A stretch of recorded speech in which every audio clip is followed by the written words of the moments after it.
जंग जीतने के लिए केवल दुश्मनों पर ही खुफिया नजर रखनी जरूरी नहीं होती, बल्कि अपने में ही गद्दारों पर भी नजर रखनी जरूरी होती है। इसी के मद्देनजर महाराष्ट्र विधानसभा चुनाव में नेता भी जासूसी एजेंसियों की मदद ले रहे हैं।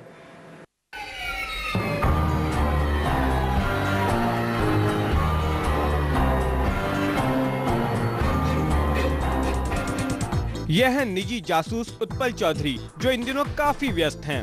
महाराष्ट्र में अगले महीने होने जा रहे विधानसभा चुनावों की वजह से इनका काम भी बढ़ गया है। तमाम राजनीतिक पार्टियां एक दूसरे की चुनावी रणनीति जानने के लिए उत्पल चौधरी जैसे जासूसों की मदद ले रही हैं। जब किसी का काम लेते हैं तो हम किसी को बताते नहीं हैं कि हमने किसका काम लिया है। पर्टिकुलर एक कॉन्स्टिट्यूंसी के लिए हम सिर्फ एक ही आदमी काम लेते हैं, किसी दूसरी कॉन्स्टिट्यूंसी का काम दूसरे के लिए लेते हैं।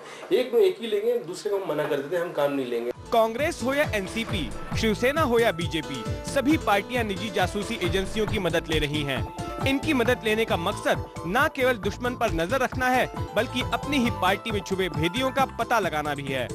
वैसे बहुत कम राजनेता ही खुलकर निजी जासूसों के इस्तेमाल की बात कबूल करते हैं। देखिए, चुनाव जब लड़ा जाता है तो सामने वाले की रणनीति क्या है, इसकी जानकारी हासिल करने का प्रयास हमेशा होता रहा है। पहले तो लोग अपने कार्यकर्ता दूसरों के साथ लगा देते थे और उसकी पल पल की जानकारी लेते थे।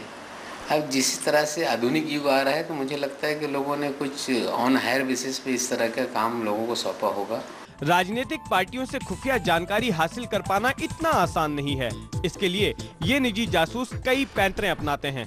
वो पार्टी के अंदर घुस जाते हैं एज ए पार्टी वर्कर के हिसाब से, उनके ऑफिस में जाते हैं, उनकी एक्टिविटीज़ पे ध्यान रखते हैं, उनका जो भी कॉन्फिडेंशियल होता है वो हम हमारे स्पाई लेटेस्ट गैजेट्स हैं वो उनको देते हैं, वो रिकॉर्ड करके हमारे को देते हैं। सियासत के खेल में सत्ता तक पहुंचने के लिए कई पापड़ बेलने पड़ते हैं, कई दांवपेच आजमाने पड़ते हैं।